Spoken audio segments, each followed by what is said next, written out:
Hola, un saludo para todos. Un saludo para todos.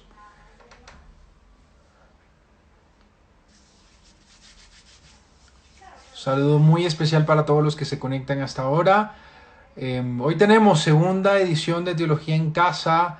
Vamos a compartir con Rafael Luciani. Les recuerdo que vamos a tener tres encuentros más con él a partir de este.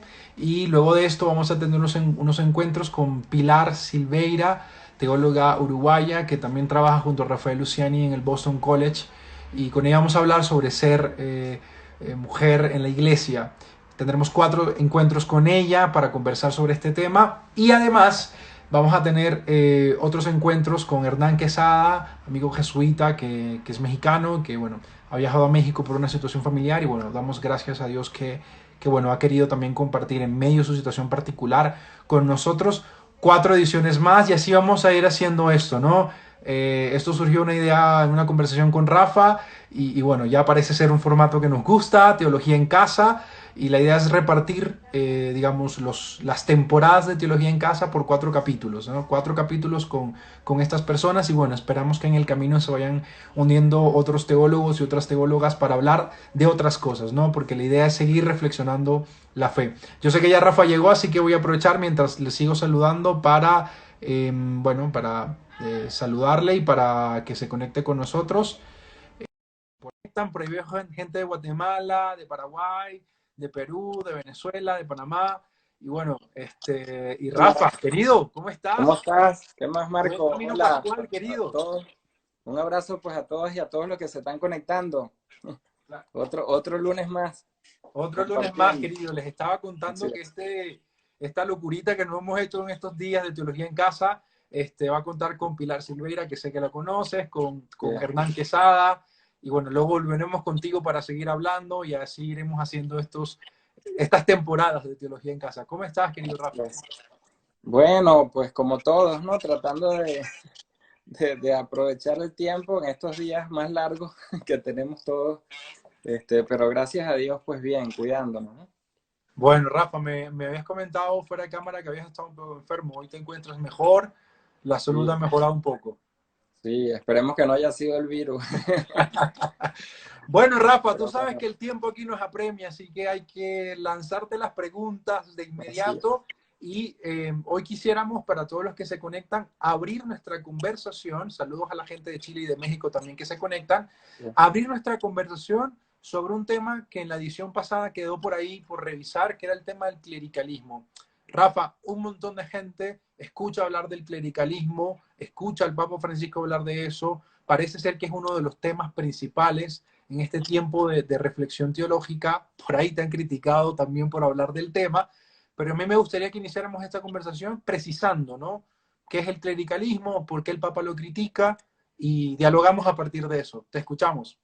Sí, bueno, años hablando del tema, porque el tema no viene del Papa ni de la teología actual, ¿no? Ya en el Concilio Vaticano II, como sabemos, hacia los años 60, desde el 62 al 65, cuando se celebra el Concilio Vaticano II, uno de los grandes debates era, bueno, cómo entender un nuevo modelo de iglesia. Y había un obispo de apellido de Schmidt que inicia los debates diciendo que había que superar el clericalismo y habla del jerarcolismo y también dice de la papolatría. ¿Y en qué consisten estas tres expresiones? Bueno, esa visión que hay como una especie de pirámide, ¿no? Donde la autoridad y el poder de la iglesia se entendían arriba y luego todo el resto estábamos de ahí para abajo en una relación muy sumisa, ¿no? Y por eso Francisco, cuando inicia su pontificado, lo primero que hace cuando le habla a la curia es decir que había que superar ese régimen clericalista en el que la iglesia se había pues, vivido y movido por siglos, ¿no? Entonces el clericalismo yo creo que es algo fundamental, no solo porque es un tema de ojo teológico, ¿no? Sino porque en este momento en nuestras casas, el modo como entendamos la relación con Dios, el modo en como entendamos nuestra oración, tiene mucho que ver con esa palabra clericalismo. Por eso es que es tan importante profundizarla, pues, ¿no? Querido, y esto del clericalismo entonces lo renueva y lo retoma el Papa Francisco, y qué implicaciones trae. En conclusión, ¿esto qué significa, no? Que creemos que los curas están por encima, o sea, ¿de qué va esto del clericalismo? Sí, mira, hay unos estudios muy interesantes que todos los pueden ver. Pueden buscar, por ejemplo, un estudio que se hizo en Australia y ese estudio se dedica al tema de los abusos en la iglesia y hay todo un estudio dentro de lo que se hizo sobre el clericalismo.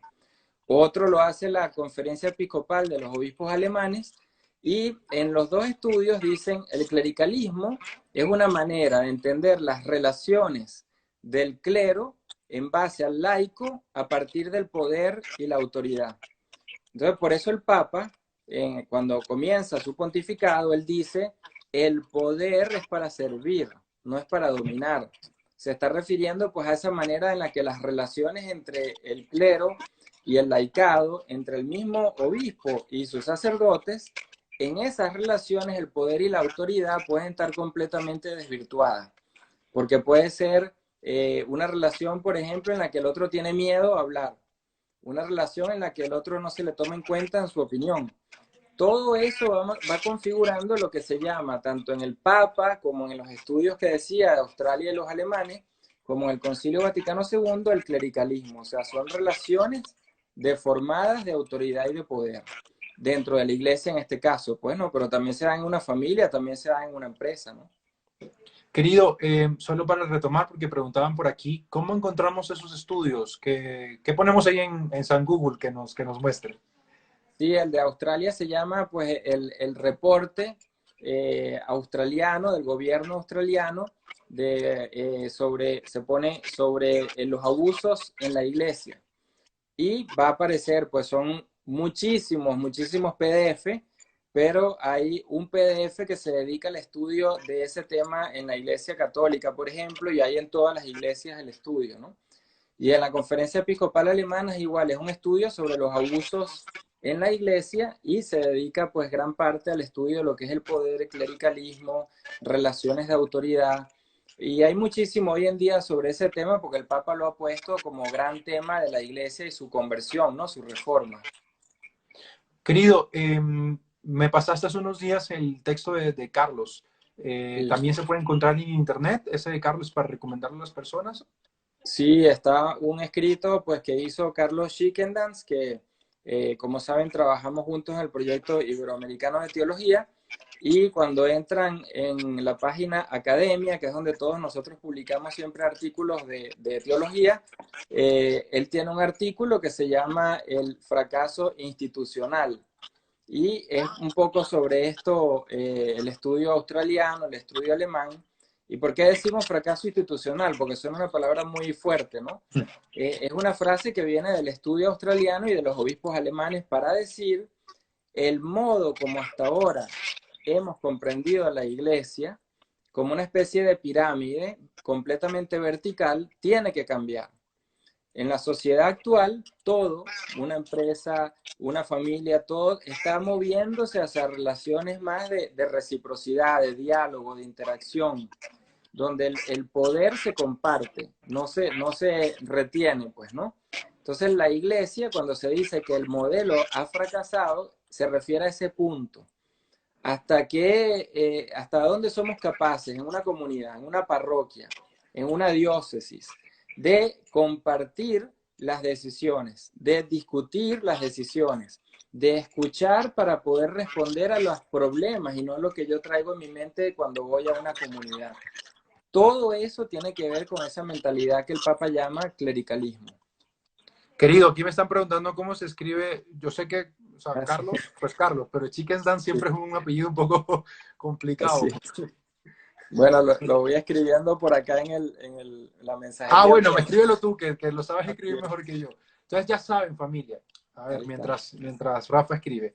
Ahí El está. tema del clericalismo sale desde el Vaticano II y tiene que ver con unas relaciones en las que parecía esto una pirámide más que una comunidad de discípulos de Jesús, en la que el Sí. clero, el sacerdote, parecía o pareciese que estuviera por encima de los laicos, y los laicos son más bien unos servidores de él y no una comunidad que comparte decisiones, intuiciones, preguntas, como muy bien apuntaba Rafa. Y este artículo de Carlos es toda una exploración de ese fracaso institucional, porque Sí. Rafa, yo creo que una de las cosas que más nos duelen estos días, y lo vemos sobre todo en las personas que suelen atacar este tipo de artículos, este tipo de reflexiones, pareciera que hay como un miedo y un dolor y yo no sé qué cosa más de aceptar que la iglesia se ha equivocado, ¿no? Pareciera que como teníamos esa imagen de que la iglesia era el cuerpo de Cristo, entonces pareciera que fuera inmaculada, infalible, que no se puede equivocar, y resulta ser que sí nos hemos equivocado y que toca aceptarlo. Y fíjate, el Papa dice expresiones muy fuertes, pero que nos deben llevar a reflexionar, ¿no? Una de las expresiones que él dice es el complejo del elegido. O sea, el complejo del elegido. Eso quiere decir que cuando alguien que siente pues que puede servir a través de un ministerio ordenado, ser presbítero, ser ordenado para servir una comunidad, y siente que eso es algo que Dios le dijo a esa persona individualmente, y entonces se cree como el elegido fuera de la comunidad. El Papa llama eso el complejo del elegido. Y lo llama, ¿por qué? Porque te creas como una burbuja y en vez de ser un ministerio que sirve a la comunidad y que nace de la comunidad, es un ministerio que entonces se siente como algo completamente sagrado, separado, algo como mágico, ¿no? Entonces el Papa es muy fuerte, tiene muchísimo discurso sobre eso, ¿no? Otra palabra así del Papa muy fuerte que la dice a la curia y cada vez que ha tenido reuniones con, por ejemplo, seminaristas, lo ha dicho muy fuerte, dice la patología del poder, o sea, el poder como enfermedad. Y entonces él explica que dónde nace ese poder como enfermedad. Cuando como ministro ordenado, o sea, cuando presbítero, sacerdote, lo que uno llama sacerdote, pues el ministro ordenado es que se cree alguien fuera porque Dios lo ha tocado con un manto sagrado. Entonces el Papa dice esa expresión muy fuerte y a veces pues pasamos por alto las cosas que dice el Papa, ¿no? El Papa dice la patología del poder que nace cuando alguien se cree llamado y separado por Dios del resto de la comunidad. Entonces, ¿cómo superar esto? Hay que meterse en el tema del clericalismo. En el primer milenio de la iglesia eso no era así, la iglesia tenía otro modelo, un modelo mucho más descentralizado, era la comunidad desde donde las personas salían y la comunidad tenía un rol fundamental en los ministerios. Ahora tenemos a un ministro que va a una comunidad donde nunca ha estado ahí, por ejemplo, y viene con una idea, pero entonces a los 4 años viene otro ministro y cambia todo porque tiene otra idea. Entonces el primer milenio de la iglesia y el segundo milenio de la iglesia han sido muy distintos en dos modelos de iglesia completamente diferentes. Por eso el tema del clericalismo es importante, ¿no? Rafa, mientras ibas conversando esto, se me ocurre meternos en un tema polémico de estos días y que también insisto en una reflexión a propósito de eso y quisiera que abordáramos eso porque también tiene que ver con el clericalismo. Habías comentado en uno de los artículos que escribiste recientemente que este tema de las misas online también está creando o está mostrando esta situación de clericalismo en la que el sacerdote está solo en su casa, él sigue comulgando, está feliz y pues la comunidad no puede y entonces la transmite online.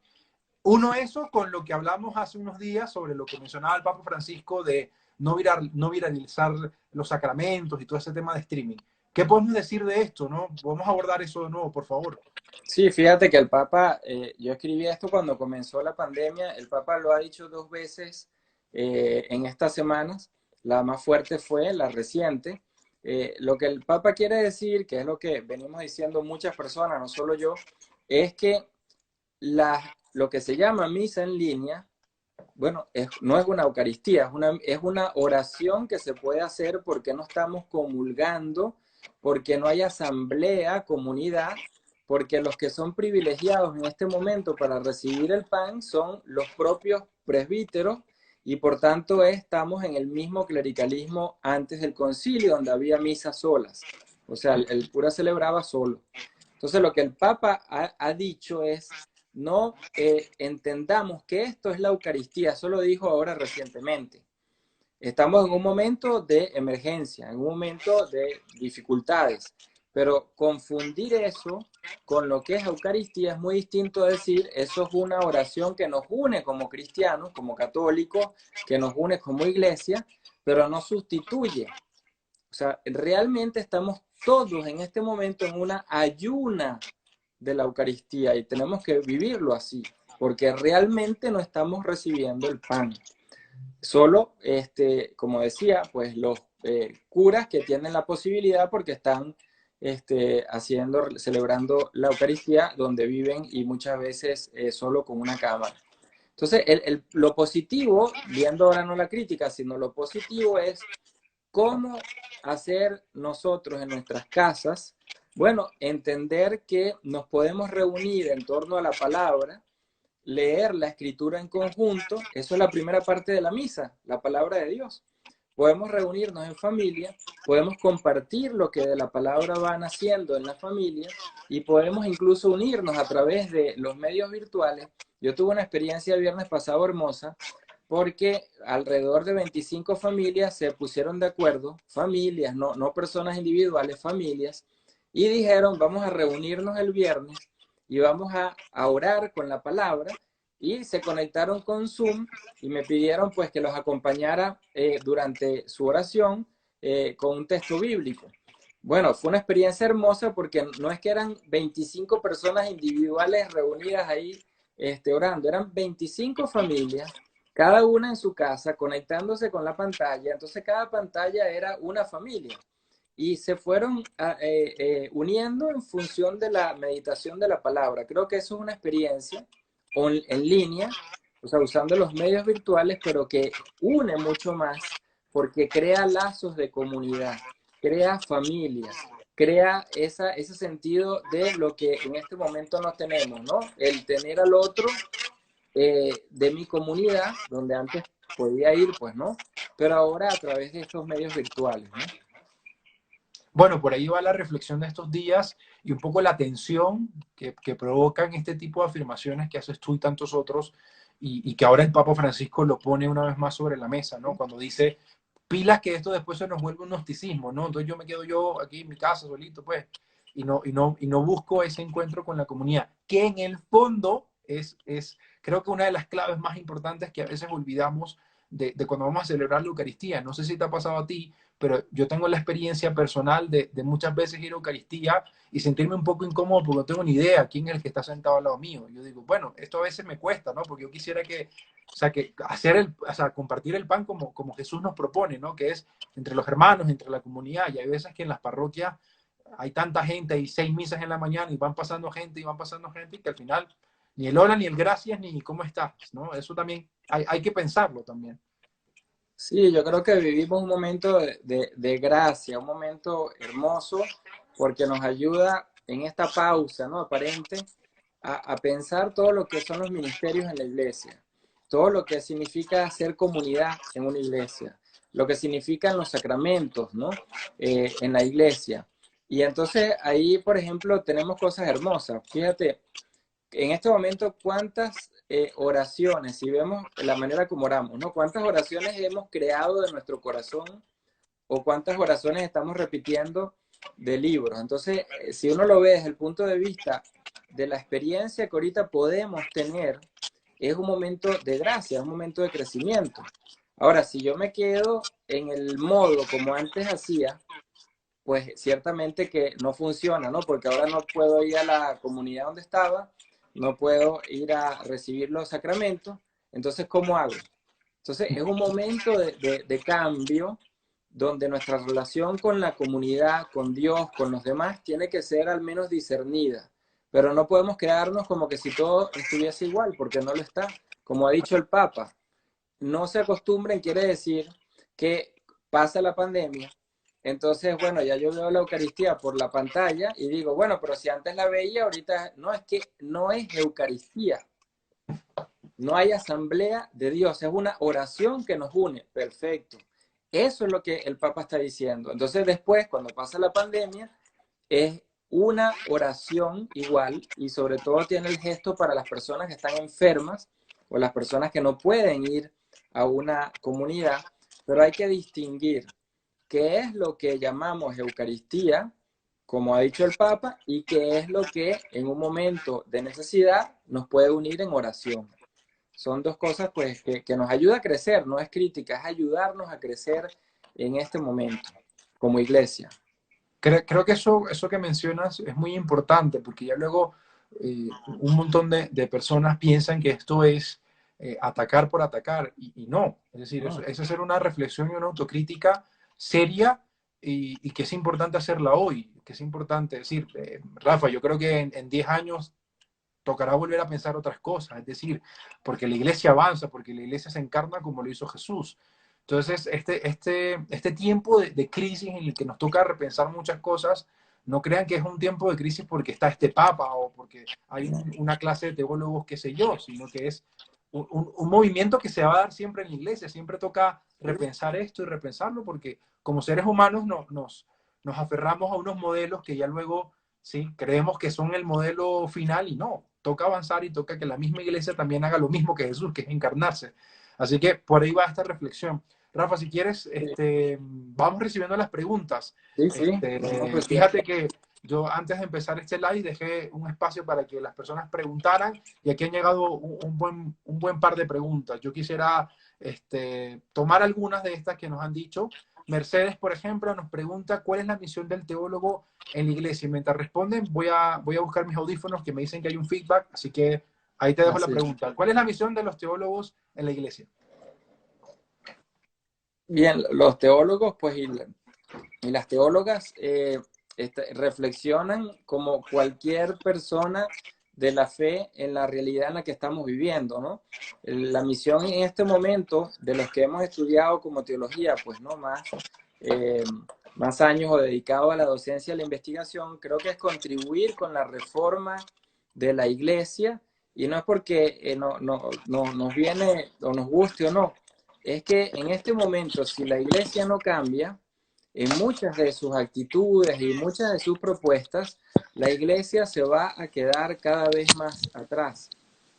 Para poner pues un ejemplo, ¿no?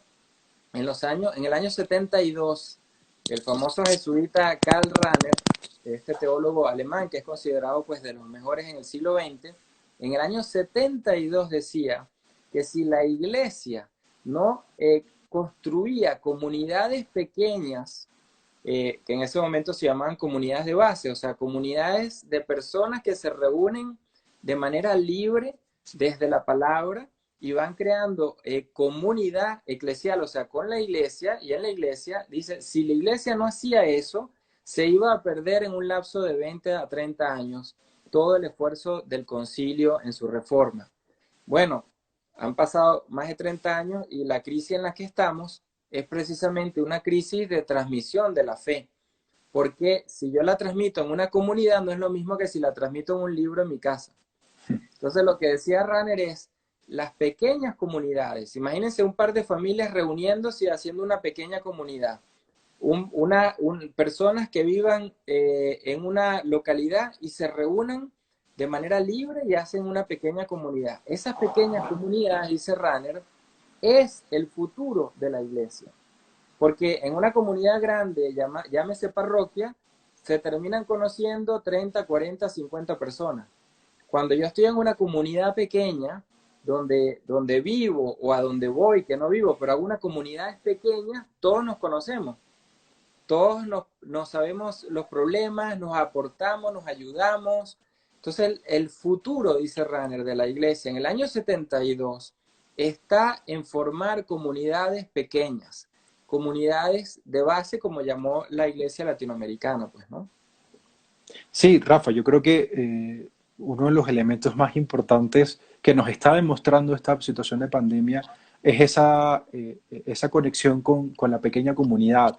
Eh, Esa es la experiencia como más esencial, pareciera, ¿no? Como lo que tenemos más a la mano en conexión con una de las cosas que mencionabas hace un tiempo, que es el texto de la escritura, ¿no? A veces conocemos al Jesús que nos predica este autor o aquel autor, pero muy poco conozco yo, ¿no? Incluso hemos llegado a eso que tanto criticamos de nuestros hermanos protestantes, de sacar versículos de contexto, ¿no? Entonces los católicos ahora hemos caído también en esa misma cosa de sacar versículos por ahí sin haber leído todo el texto, sin haber leído el contexto, que creo que es importante, ¿no? Y creo que en estos textos de Pascua que estamos leyendo, es una de las formas, me parece a mí, de entender ese volver a Galilea, ese volver a Jerusalén. Creo que también tiene que ver con el volver al encuentro con la palabra, y leerla y examinarla. Y claro, por supuesto, buscar herramientas que nos ayuden a comprenderla mejor, pero el primer paso pasa precisamente por leerla. Por acá, mira, te hace una pregunta Charlie, me parece que es muy buena, y dice, ¿qué actividades de ejemplo puntuales tiene que cambiar la iglesia actual? Bueno, actividades así como que puntuales, puntuales, o sea, se trata más bien de cambiar el modelo, por ejemplo. ¿Qué significa una parroquia? Sí, hay muchas parroquias que tienen cantidad de servicios, ciertamente, pero si uno ve en la mayoría de las parroquias, tal vez en la zona donde uno vive no, pero en la mayoría de las parroquias que no conocemos, lo que se ofrece únicamente es los horarios para los sacramentos y los horarios para la catequesis. Y fuera de eso, alguna vez tiene alguna parroquia, Cáritas, etcétera, alguna obra, digamos, adicional. El modelo de la parroquia, hoy en día, sobre todo pues en la teología pastoral y en todas las visiones que hay más nuevas de ministerio, es la comunidad esta que decía pequeña, donde hay muchos servicios en torno a esa comunidad. Pero la parroquia no es lo único que hay dentro de una localidad. En este momento la parroquia es igual a la zona o a la urbanización o al barrio. O sea, es lo mismo, ¿no? Lo que se había propuesto cuando terminó el Concilio Vaticano II y lo que hoy en día se vuelve a proponer es que las comunidades pequeñas sean muchas en esa localidad que hoy en día llamamos parroquia, y lo que llamamos parroquia sea como el coordinador de muchas comunidades pequeñas. Entonces, la pregunta es, ¿dónde está la vida de una comunidad cristiana? ¿En ese único templo que llamamos parroquia o en las comunidades que vayamos formando donde la parroquia juega un papel de coordinación? Son modelos distintos de pastoral, hay experiencias muy hermosas, hay experiencias así en muchos países, en Caracas hay experiencias también así. Eso es decir, que hay experiencias, la cosa no es que no las hay, la pregunta también es por qué no dejamos que esas experiencias crezcan. Y ahí está el tema del clericalismo. Porque si yo como párroco no creo realmente en que la persona en su comunidad, donde yo no estoy como párroco con esa persona ahí, tiene la misma habilidad que yo de leer la escritura, de compartir la escritura, de hacer comunidad y de crecer en comunidad, entonces voy a ser un obstáculo porque no lo permito.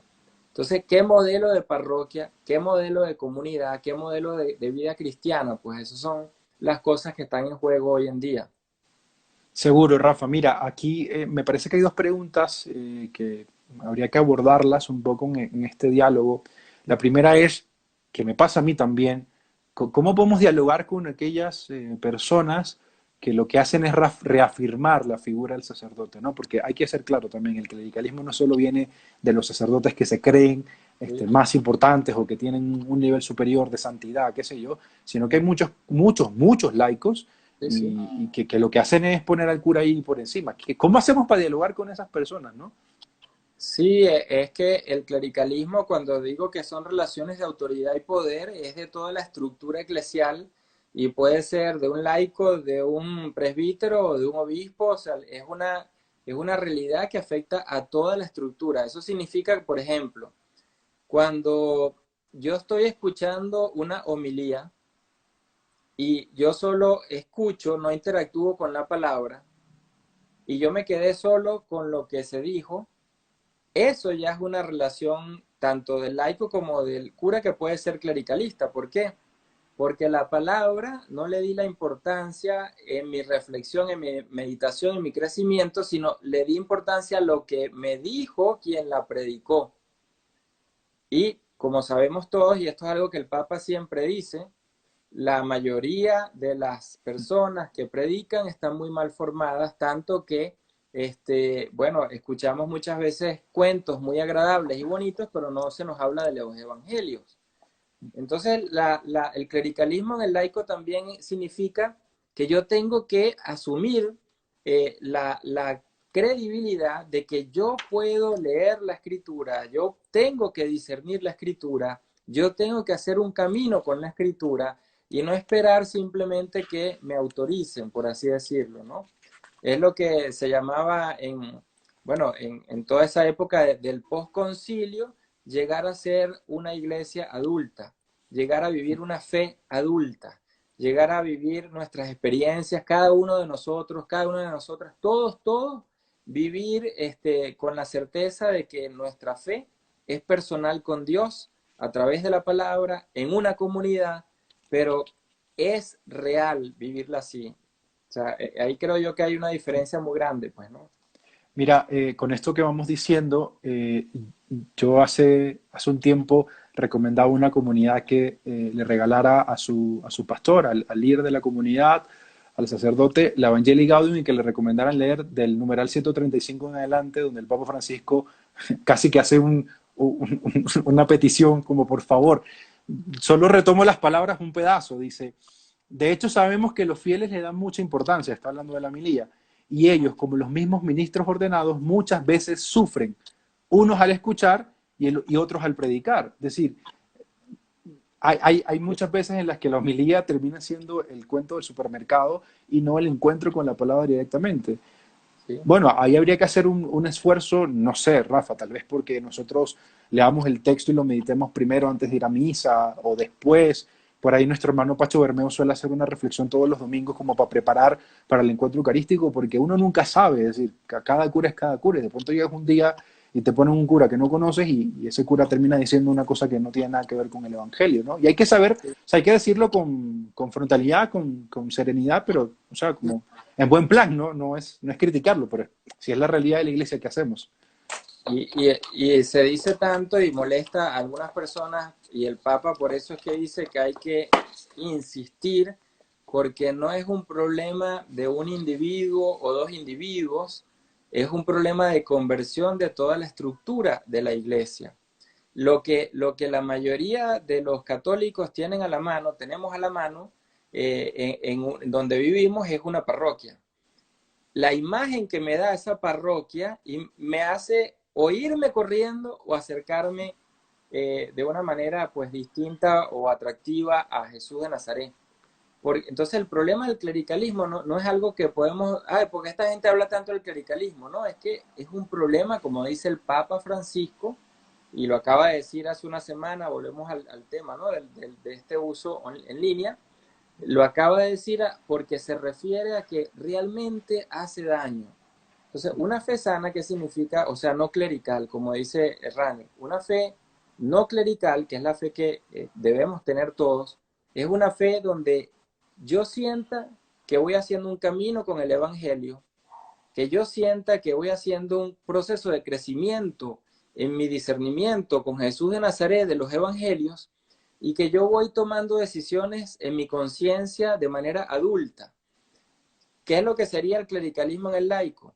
Bueno, que no hace nada si no tiene el permiso de una autoridad, ¿no? Religiosa, sea quien sea.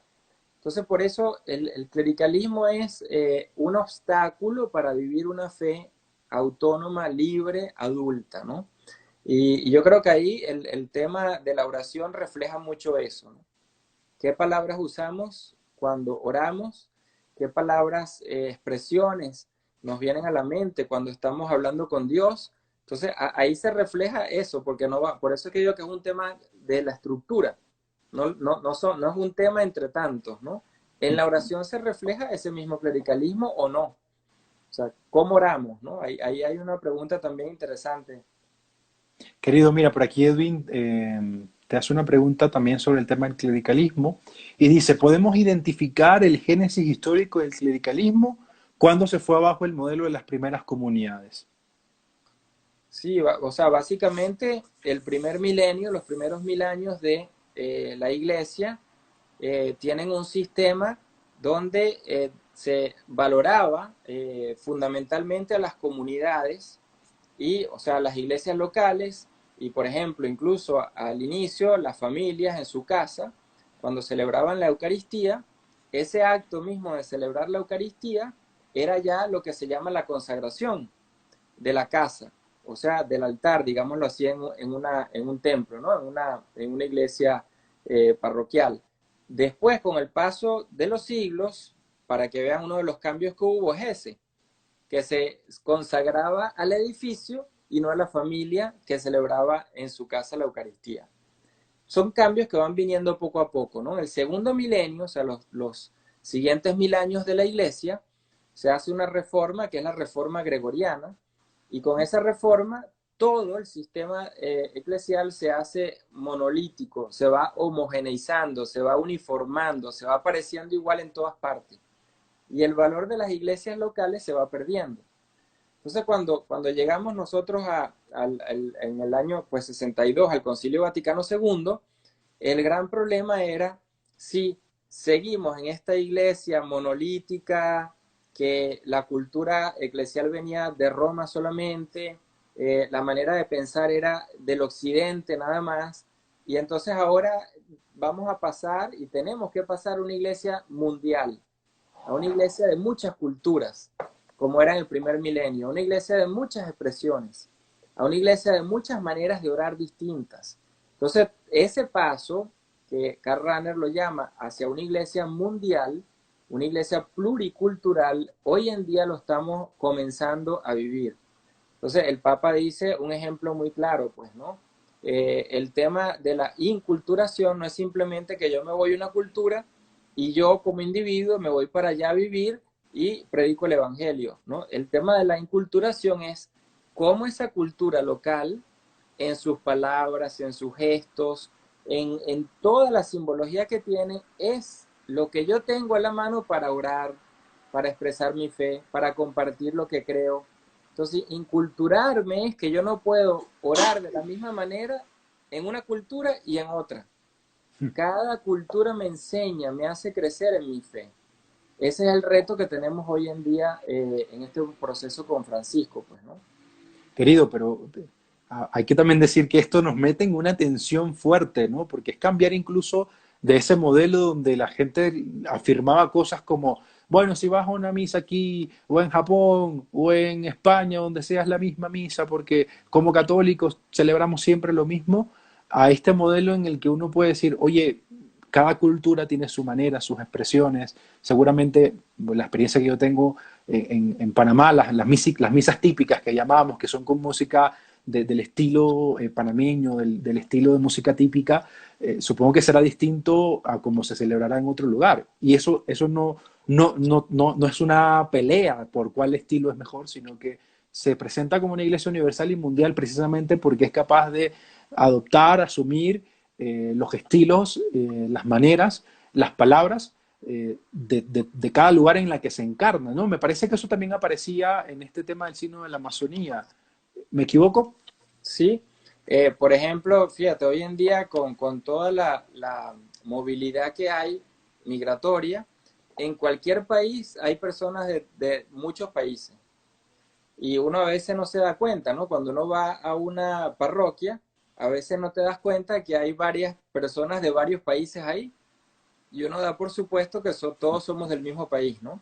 Entonces, una comunidad que acoge esta realidad de muchas culturas tiene que buscar canales para que esas personas expresen su fe. Yo he estado, por ejemplo, en comunidades muy hermosas donde hay 5 o 6 culturas distintas y durante el año se les van dando espacios a que cada uno vaya expresando y compartiendo desde su propia cultura la fe.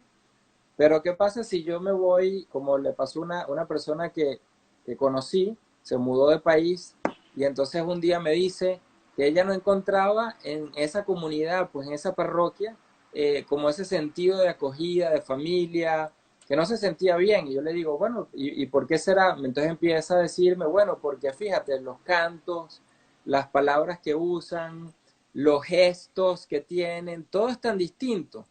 Entonces ahí es donde te das cuenta cuando no doy espacio a esa manera como me puedo expresar culturalmente, entonces mato a la fe.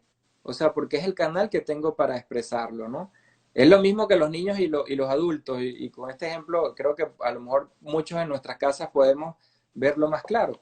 Viene un padre y una madre y le enseña a rezar, pero como rezan ellos, o sea, como rezan los adultos.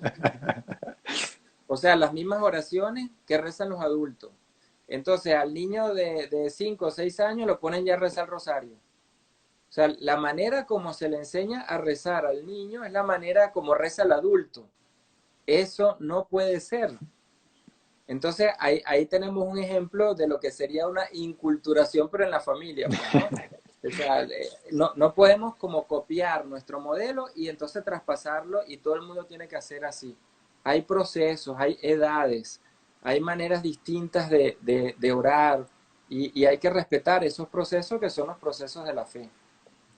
Querido, ¿cómo configuramos esto que venimos diciendo de la inculturación y al mismo tiempo sin dispersarnos, ¿no? Es decir, a mí me parece que el criterio de unidad de todos es el Evangelio, pero ¿qué piensas ¿Sí? tú de esto, no? Porque preguntan por aquí, bueno, ¿y cómo no caemos en el otro extremo de, bueno, cada uno hace lo que le dé la gana? No, fíjate, si yo desde niño comienzo a leer los evangelios, Eh, lo importante no es que el niño no es exégeta, ni tampoco que el papá y la mamá sean exégetas y hermeneutas y biblistas y teólogos. No, es creer que ese contacto, esa lectura de los evangelios en cada uno genera un proceso distinto. En un niño puede leer un texto de Jesús y a lo mejor se da cuenta que Jesús está caminando por un sitio y sintió hambre y le dijo a los discípulos. Y a lo mejor el adulto lo que ve es que Jesús hizo algo que llamamos milagro. O sea, cada quien tiene ojos desde donde ve distinto del mismo texto. Pero en ambos, ¿qué es lo que están haciendo? Encontrándose con una manera de vivir, con una manera de encontrarse con Jesús a través de los evangelios.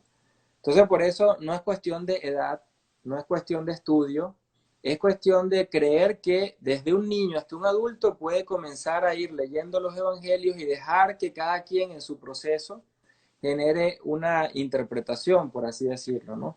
Pero a mí lo que a veces me duele es que a los niños y a las niñas se les enseña a rezar es como los adultos rezamos y no en un proceso. Entonces les matamos el proceso de la fe de los niños y de las niñas mismas en su propia vida, ¿no? Y esto que dices, incluso se traspola a otras realidades eclesiales, como por ejemplo, decir que esta manera de orar es la única válida para orarle a la Virgen María, que esta manera de expresar mi adoración a Cristo en la Eucaristía es la única manera y esta tiene que ser, ¿no? Como esa idea como de imponer unos modelos y no permitir que cada uno descubra su propio modelo, ¿no? Cada uno tiene lo que dices, pues, cada uno tiene su manera, incluso pues en todo, de tratar a alguien, de hablar, de los gestos que todos tenemos, todos somos completamente únicos, ¿no?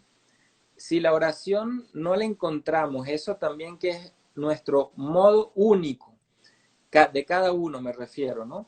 Con el que nos sintamos realmente que estamos en relación con Jesús de Nazaret, entonces estoy haciendo una oración falsa, una oración pues vacía, porque no es algo que me conecta desde el modo como yo soy.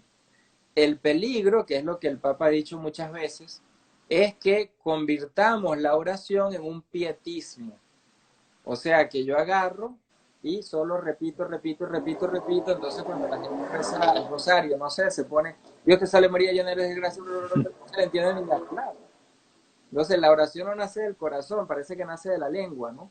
Entonces, la oración tiene que nacer del corazón. Del corazón implica que a veces yo me pregunto, ¿cuántas oraciones hemos escrito nosotros mismos desde nuestra propia experiencia de hablar con Dios? Y a veces tenemos 200 libros de oraciones y no llegamos ni a 2 páginas que hemos escrito en toda nuestra vida con oraciones propias, ¿no? Entonces es buscar, encontrar de qué modo puedo yo expresar lo que tengo adentro y no quedármelo escondido. ¿Cómo lo expreso? Eso es la oración. Seguro, y creo que ese es otro camino más Es decir, como que esta renovación que el Papa propone, que además ha propuesto con claridad, que es la conversión de mentalidades, como reflexionaban Sí. ustedes el año pasado en Caracas, la conversión de la estructura va a venir, pero lo primero es la conversión de mentalidades, porque incluso aquí en este conversatorio, aquí han estado escribiendo personas que, bueno, no están de acuerdo, que la teología de la liberación es, mejor dicho, lo peor que ha existido, y es válido decir, ese tipo de cosas las encontramos dentro de la iglesia, y lo más importante es que el reto fundamental es que cambiemos la mentalidad, porque sin eso, bueno, lo demás va a ser una decoración y Sí, no una conversión profunda. sí, bueno, fíjate que a veces todos creo que tenemos experiencias, ¿no? Que vamos a un grupo a compartir pues una oración y después que decimos que no hay que juzgar, no hay que hablar mal del otro, todo esto que podemos decir y que encontramos en los evangelios, de repente llega alguien y dice, bueno, gracias a los que estamos aquí, porque los que no vinieron, que son los pecadores, que son los ateos, que son esto, entonces uno, ¿qué es lo que ha entendido de los evangelios? O sea, es decir, que o creemos realmente que Dios nos quiere a cada uno como somos, o simplemente no sabemos orar. Solo el hecho ya de decir que alguien no fue a misa, que alguien no rezó, que alguien no se confesó, todas esas expresiones ya dicen que no sabemos orar, porque orar significa que mi amistad con Dios es tan profunda que yo confío que la misericordia de Dios, así como me la comparte conmigo, la comparte con todos. Entonces yo no soy el dueño de la conciencia de la otra persona. Y esa libertad de creer en el otro, creer en la otra, eso es y brota y nace de la oración. Pero si no, vivimos juzgando, ¿no? Si el otro no reza como yo, si el otro no va a la misa como yo, si el otro no hace el rosario como yo. Entonces es como yo, fíjate, el yoísmo, ¿no? Es como yo. No me preocupo si está con Dios, sino si está como yo estoy con Dios. O sea, es una cosa que tenemos que cambiar, pues, ¿no? Creo yo. Y además que, sabes, como que pasamos por alto las palabras del Evangelio, porque hasta donde yo sé, Jesús dice que Dios deja salir el sol sobre buenos y malos, es decir, no es el sol solo para los que se comportan como tal, sino que su gracia está para todos. Y lo otro es, y quería aprovechar esto que hablábamos de no está ahí, de no está allá, de tiene que ser de esta manera, porque me he cansado de repetir estos días el numeral 42 de la Gaudete de Exultate, que me parece, uf, o sea, lo tengo como subrayado en muchos colores, porque me parece muy fuerte, porque el Papa dice, tampoco se puede pretender definir dónde no está Dios. Y hay un montón de gente que cree que evangelizar es decir dónde no está Dios. Porque Él está misteriosamente en la vida de toda persona, en la vida de toda persona. Ujú. Porque Él está misteriosamente en la vida de toda persona, está en la vida de cada uno como Él quiere, no como Marcos Salas quiere, como Él quiere. Y no podemos negarlo con nuestras supuestas certezas. Pilas con lo que sigue. Aun cuando la existencia de alguien haya sido un desastre, aun cuando lo veamos destruido por los vicios o las adicciones, Dios está en su vida.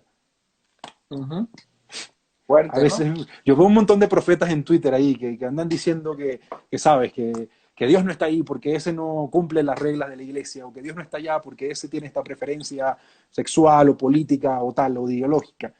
Wow, pero el Papa sale diciendo en el numeral 42 de Gaudete que una de las cosas que más nos tienta a nosotros es andar señalando dónde no está Dios. Y Dios no Bueno, está. el otro día, ¿te acuerdas que hablábamos el centurión que tenía a su hija enferma y que va y se le acerca a Jesús pidiéndole a la hija? Es lo que en la época nuestra sería o un agnóstico o un ateo, porque para un judío el centurión es una persona que no cree en Dios, porque no cree en el Dios de los judíos en el siglo primero. Y Jesús, que le dice al centurión, le dice, tú tienes más fe, tu fe te ha salvado, tu fe, o sea, tu fe. Y en cambio, hoy en día muchas veces nosotros decimos porque fulanito o porque fulanita es ateo, no rezan, no esto, no van. Y fíjate, ese texto que acabas de leer del numeral ese del Papa, o sea, es una cosa que es lo que está haciendo Jesús. O sea, no soy yo quien digo que Dios ama o no a alguien porque hace lo que yo hago, porque hace lo que yo hago. O sea, relación con Dios es relación. no es una copia, no es un molde. Entonces, si hasta el momento en el que yo no encuentro mi modo como me he de relacionar con Dios, estaré copiándome de los otros modos de las otras personas. El reto es encontrar mi modo de encontrar a Dios, mi modo de relacionarme con Dios, ¿no? No el de la otra persona. Seguro, seguro. Bueno, repito, Gaudete et Exsultate del Papa Francisco, numeral 42. O sea, si lo tienen en PDF o lo tienen en libro, subrayenlo con 50.000 colores. Porque es que uno se encuentra cada cosa y con este tema de la pandemia, que han salido las voces de algunos incluso diciendo que esto es castigo de Dios y demás, pues bueno, pareciera que la evangelización se nos ha convertido en los últimos años decir quién entra y quién no entra en la iglesia, ¿no? Eso que en Evangelii Gaudium el Papa va a decir de los controladores de la gracia, ¿no? De, bueno, ¿quién puede entrar? Los aduaneros, ¿no? Tú no puedes entrar, bueno, pero Dios también está, aunque nos cuesta aceptar esa verdad, Dios también está fuera de la iglesia y está actuando, no se Fíjate, retira. no, para nada. Y fíjate que a mí me preguntan mucho en estos días, pero es que Dios nos mandó esta prueba, nos puso a prueba. No, o sea, Dios no manda pruebas. Dios es tan vulnerable, es tan sufrido como nosotros en este momento. Eso es lo que significa misericordia, no es lo que Él nos da. Es misericordia y compasión en la misma palabra, en griego y en latín. Es padecer con. Compasión es padecer con. No es lo que Él me da, no es que Él me da compasión. Entonces eso es algo que me está dando, ¿no? Es padecer con, o sea, Dios no me manda pruebas, Él padece conmigo lo que en cada momento de mi vida estoy padeciendo yo. Ese es un Dios, por decirlo con otra expresión, un Dios que siempre nos acompaña, un Dios que siempre está ahí abrazándonos. Ese es el Dios compasivo y misericordioso. ¿Cuál es la relación que a veces creemos con Dios? No, Dios me mandó esta prueba para crecer. Dios me mandó esta prueba para ver si soy fiel. Dios, o sea, Dios me manda cosas como para ver. No, el Dios de Jesús es el Dios que me dice ese texto que tú acabas de leer de la exhortación del Papa. El Dios de Jesús es el que dice, ese centurión que es ateo tiene fe. El Dios de Jesús es el que dice, ese que no iba al templo, la señora aquella en el templo, que veía desde afuera el templo, la viuda, porque se sentía pecadora, y Jesús dice, ahí en esa señora está la fe que no tienen los que están dentro del templo. Entonces, ¿qué Dios creo? ¿En qué Dios creo? Creo que hay hoy en día en esta pandemia, pues un gran cuestionamiento que nos puede ayudar. Dios no manda pruebas, Dios es tan vulnerable, Dios es tan sufriente, padece conmigo en este momento en el que estamos aquí pasando todos esta situación, bueno, novedosa, ¿no? De la pandemia a nivel global. Recuerdo que Reñero Cantalamessa en su predicación dijo, bueno, si esto fuera castigo de Dios, ¿por qué están sufriendo los buenos y los malos, ¿no? Por poner esas dos categorías, ¿no? Los Claro. pobres y los ricos, ¿por qué está sufriendo todo el mundo? Esto no es de Dios, para que quede clarísimo también, ¿no? Bueno, Rafa, por aquí te preguntan, creo que se sale un poquito del tema, pero me parece que para ir cerrando me gustaría hacerte esa pregunta también. Bueno, sabes que la teología de la liberación fue perseguida por mucho tiempo. Hace unos días hablaba con Consuelo Vélez y también me lo recalcaba. Fueron perseguidos muchos teólogos. Y bueno, ha ido avanzando la reflexión de la teología latinoamericana, teología del pueblo y demás.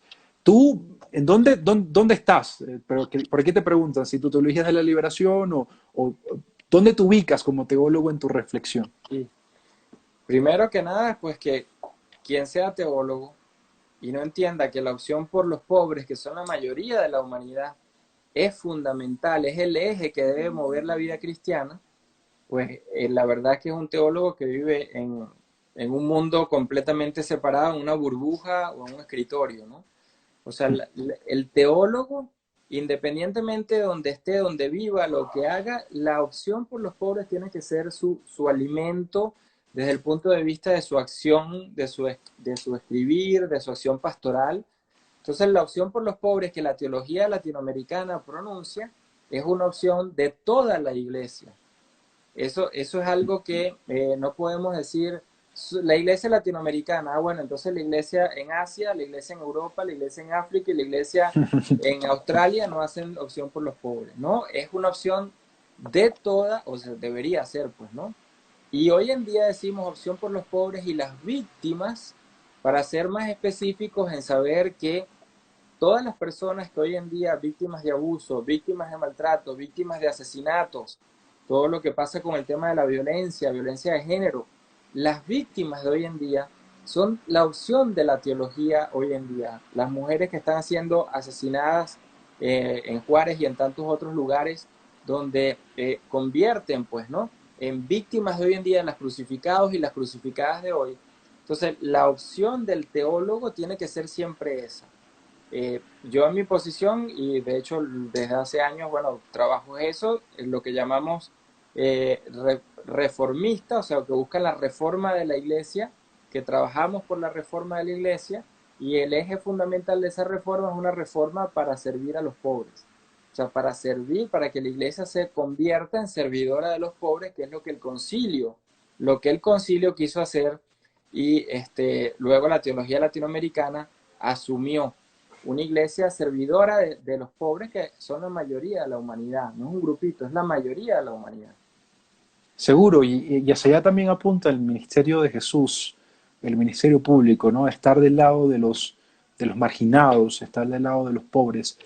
No es una lucha entre estos son más merecedores del reino y estos otros no, porque incluso le da oportunidad a varios de los personajes que lo persiguen, este, a los fariseos, las veces que los visita en su casa, como que les da la oportunidad de darse cuenta que no es una amenaza y que está en la opción de cada uno no aceptarlo, ¿no? El uno rico que aparece por ahí que rechaza la propuesta de Jesús.